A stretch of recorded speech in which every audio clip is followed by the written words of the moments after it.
Es el 7 de junio de 1945.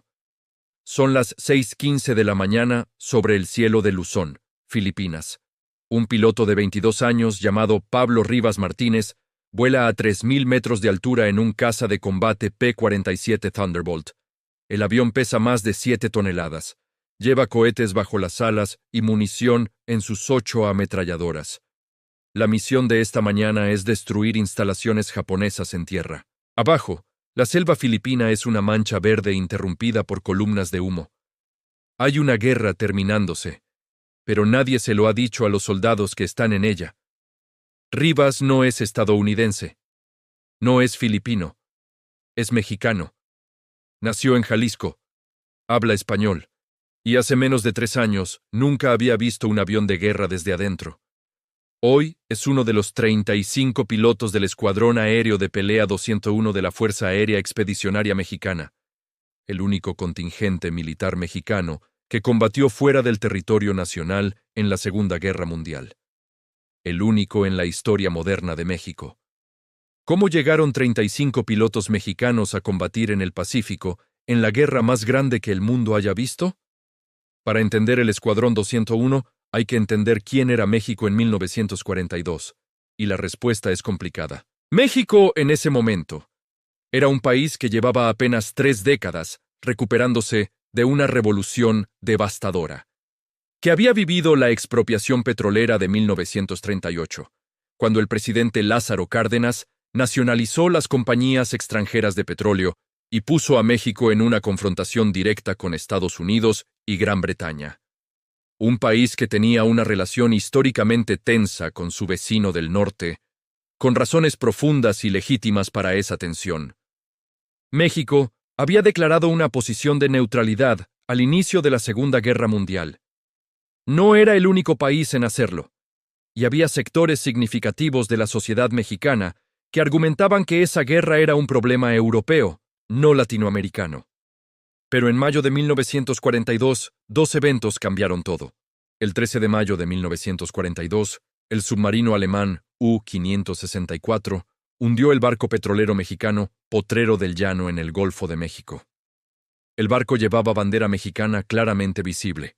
Murieron 13 marineros. 5 días después, el 21 de mayo de 1942, el mismo submarino hundió otro barco petrolero mexicano llamado Faja de Oro. Murieron 7 marineros más. México envió protestas formales a Alemania e Italia. No recibió respuesta. No recibió disculpas. No recibió explicación. El 22 de mayo de 1942, el presidente Manuel Ávila Camacho declaró el estado de guerra entre México y las potencias del eje: Alemania, Italia y Japón. México estaba en guerra, y ahora tenía que decidir qué iba a hacer con eso. La decisión de enviar tropas mexicanas a combatir fuera del país no fue inmediata ni sencilla. Hubo debates. Hubo resistencias. Hubo voces que argumentaban que México debía limitarse a contribuir con materias primas y apoyo logístico a los aliados sin arriesgar vidas mexicanas en campos de batalla extranjeros. Pero el presidente Ávila Camacho tenía razones que iban más allá de la solidaridad con los aliados. Razones geopolíticas que definían el futuro de México. La relación con Estados Unidos era el factor determinante. Roosevelt y Ávila Camacho habían trabajado activamente para mejorar los vínculos entre los dos países después de la tensión que había generado la expropiación petrolera de Cárdenas. La política del buen vecino de Roosevelt había abierto una ventana de cooperación que México no podía desperdiciar. Participar activamente en la guerra, enviar soldados mexicanos a combatir junto a los estadounidenses, era una declaración política tan importante como cualquier tratado diplomático. Era México diciéndole al mundo y a Washington que era un aliado real, no solo un vecino conveniente. Aquí hay un dato que define la escala de lo que estaba en juego. Durante la Segunda Guerra Mundial, México fue uno de los principales proveedores de materias primas estratégicas para el esfuerzo de guerra aliado. Petróleo, zinc, cobre, plomo. Los recursos mexicanos alimentaron las fábricas de armamento estadounidenses. Más de 300.000 trabajadores mexicanos cruzaron la frontera para trabajar en campos y fábricas, mientras los hombres estadounidenses combatían en Europa y el Pacífico. Pero Ávila Camacho quería algo más que ser el proveedor de recursos. Quería que México tuviera presencia en los campos de batalla, que hubiera sangre mexicana en la victoria, si la victoria llegaba. La decisión de que esa participación fuera aérea no fue arbitraria.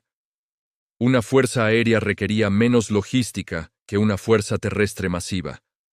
Era más visible simbólicamente.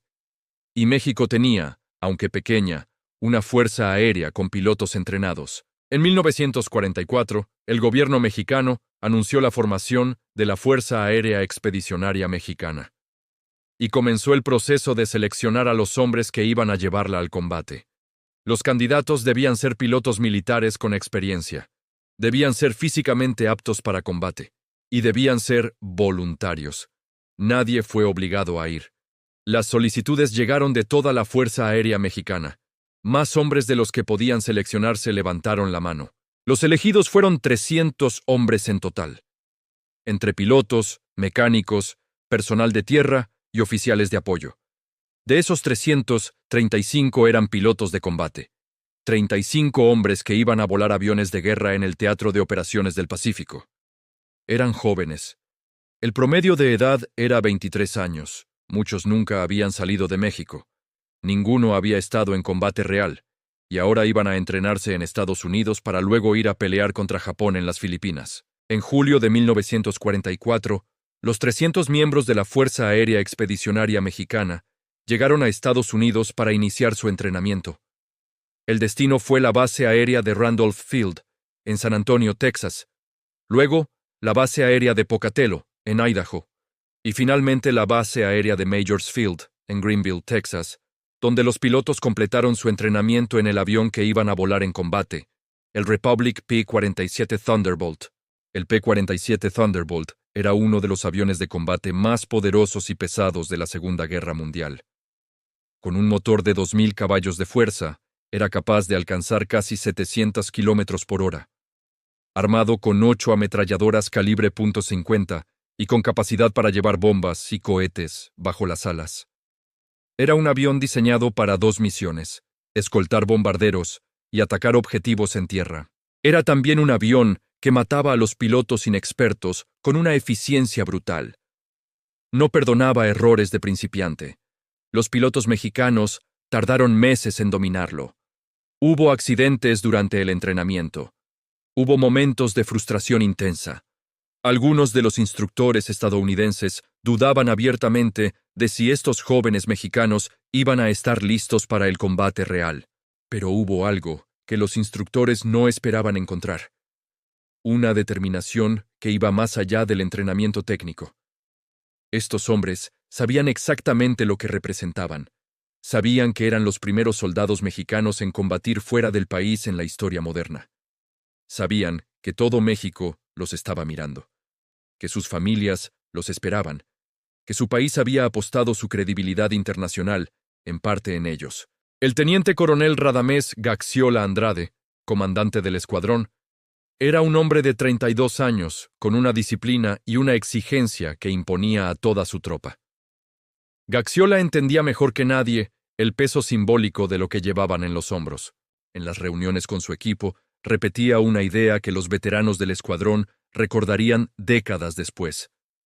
No iban a representar solo a México en el aire. Iban a representar la idea de que México era un país que cumplía su palabra. El 27 de febrero de 1945, después de meses de entrenamiento, el Escuadrón 201 fue oficialmente designado como listo para combate. Embarcaron hacia el Pacífico. El destino era Filipinas. Un archipiélago de más de 7.000 islas, donde el ejército estadounidense llevaba meses en una campaña brutal para recuperar el territorio que Japón había conquistado en 1941 y 1942. La batalla de Luzón, la isla principal de Filipinas, era uno de los enfrentamientos más costosos del Teatro del Pacífico. Los japoneses defendían cada kilómetro de terreno con una ferocidad que los estadounidenses ya conocían y que los mexicanos estaban a punto de conocer. El Escuadrón 201 llegó a la isla de Luzón el 30 de abril de 1945. 21 días antes, el 9 de abril, el presidente Roosevelt había muerto. La guerra en Europa estaba en sus últimas semanas, pero en el Pacífico, la guerra seguía con toda su brutalidad. Los primeros días en Filipinas fueron de adaptación y orientación. El escuadrón fue asignado al 5º Grupo de Cazas de la Fuerza Aérea del Ejército de Estados Unidos. Operarían desde la base aérea de Floridablanca, en la provincia de Pampanga, en el centro-oeste de Luzón. Las condiciones en la base eran radicalmente distintas a cualquier cosa que estos hombres habían conocido. El calor húmedo de Filipinas era diferente al calor seco del centro de México o de Texas. Los mosquitos, las lluvias torrenciales que convertían las pistas de tierra en lodazales, la omnipresencia de una guerra que no era abstracta, era el sonido de la artillería a pocos kilómetros de distancia, era el humo en el horizonte, eran los aviones que salían y no todos regresaban. El primer vuelo de combate del Escuadrón 201 fue el 7 de junio de 1945.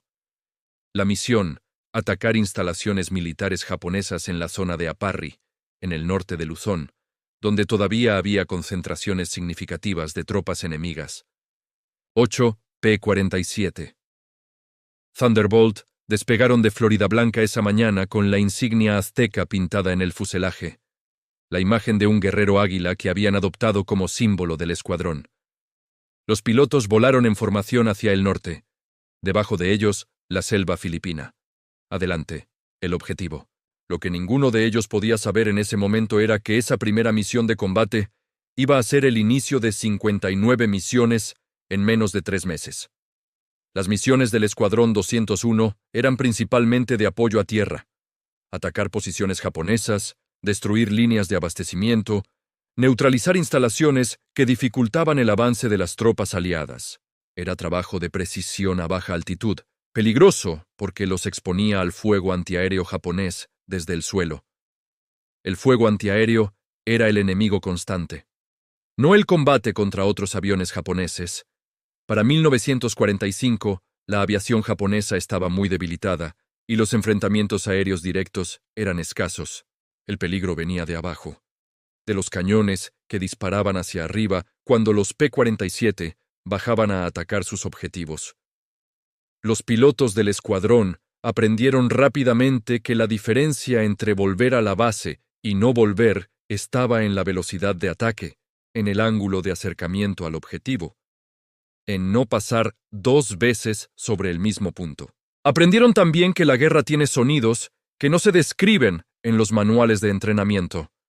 El ruido de la metralla golpeando el fuselaje de su avión. El silencio repentino de un motor que falla sobre territorio enemigo. La voz de un compañero por radio que dice que tiene problemas.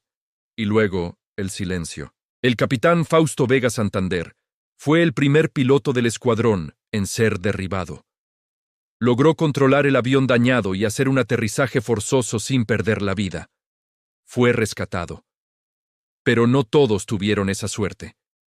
El Escuadrón 201 perdió 5 hombres durante su participación en la guerra. 5 de 35 pilotos, una proporción que los historiadores militares señalan como significativa para el tipo de misiones que realizaban y el tiempo que estuvieron en combate. El teniente Héctor Espinosa Galván murió el 28 de julio de 1945, cuando su P-47 fue alcanzado por fuego antiaéreo durante una misión sobre el norte de Luzón. Tenía 23 años. El teniente Fausto Vega Santander, que ya había sobrevivido a ser derribado una vez, murió en un accidente durante una misión de entrenamiento posterior al combate. Tenía 26 años. El subteniente Mario López Portillo murió en combate. El subteniente José Espinosa Fuentes también. El subteniente Cástulo Morales Macías también. 5 nombres. 5 familias en México que esperaban una noticia y recibieron la peor. El 15 de agosto de 1945, el emperador Hirohito de Japón anunció la rendición incondicional de su país por radio. Era el fin de la Segunda Guerra Mundial en el Pacífico. El Escuadrón 201 recibió la noticia en Filipinas. Habían estado en combate durante poco menos de 3 meses. Habían realizado 59 misiones de combate. Habían volado más de 1900 horas de vuelo operativo. Habían destruido instalaciones militares, líneas de comunicación, depósitos de munición y posiciones de artillería japonesas, y habían perdido a 5 de los suyos. La reacción de los pilotos al conocer la rendición japonesa no fue la celebración eufórica que se ve en las fotografías de Times Square ese día. Fue algo más contenido, más complejo. Alivio, sí, pero también el peso de lo que habían visto, de los compañeros que no iban a volver con ellos. El comandante Gaxiola reunió al escuadrón. Según testimonios de los veteranos, les dijo algo que captura perfectamente lo que habían vivido. Les dijo que habían ido a representar a México y que habían cumplido, que podían volver con la cabeza en alto, que los que no volvían ya eran parte de la historia del país para siempre. Monumentos. En Ciudad de México hay una calle que lleva el nombre del Escuadrón 201. En el Museo Nacional de Historia hay una sala dedicada a su historia. Y cada vez más, las nuevas generaciones mexicanas han ido redescubriendo esta historia a través de documentales, libros y testimonios de los últimos veteranos. El último veterano vivo del Escuadrón 201, el coronel Heriberto Cortázar Aranda, murió en 2019 a los 97 años. Con él se fue el último testimonio directo de lo que fue volar un P-47 Thunderbolt, con la insignia azteca sobre las selvas de Filipinas. Lo que queda son los registros, las fotografías, las medallas, los 5 nombres de los que no volvieron, y la historia de 300 hombres mexicanos que cruzaron el Pacífico para cumplir una promesa que su país había hecho al mundo. ¿Cuántos mexicanos conocen hoy esa historia? Menos de los que deberían. Y eso es algo que vale la pena cambiar. Hay algo que me quedo pensando cada vez que estudio la historia del Escuadrón 201. Y es esto. Estos hombres no fueron a la guerra porque les sobrara el valor ni porque les faltara el miedo. Fueron porque eligieron ir. Porque cuando México les preguntó si estaban dispuestos a representar al país en el lugar más peligroso del mundo en ese momento, levantaron la mano. Tenían 22, 23, 25 años. Muchos nunca habían salido del país. Muchos dejaron familias, novias, padres que los despidieron sin saber si los volverían a ver. Y 5 de ellos tenían razón en ese miedo. No volvieron. La historia de México está llena de héroes que resistieron invasiones, que combatieron en su propio territorio, que defendieron lo propio. El Escuadrón 201 es algo diferente y complementario a esa historia. Son los mexicanos que fueron, que cruzaron el océano, que pelearon en una guerra que no era en su tierra, pero que eligieron hacer suya. Creo que esa historia merece ser contada más. Y mejor. ¿Tú sabías de la existencia del Escuadrón 201 antes de ver este video? ¿Te lo enseñaron en la escuela o fue una historia que encontraste por tu cuenta? Cuéntame en los comentarios. De verdad me interesa saber cuántos de ustedes ya conocían esta historia y cuántos la están descubriendo hoy. Y si te gustó que te la contáramos con todo el detalle que merece, dale like a este video, activa la campanita para no perderte el siguiente y suscríbete a Te la cuento como es. Porque las historias que vienen tienen el mismo nivel, o más.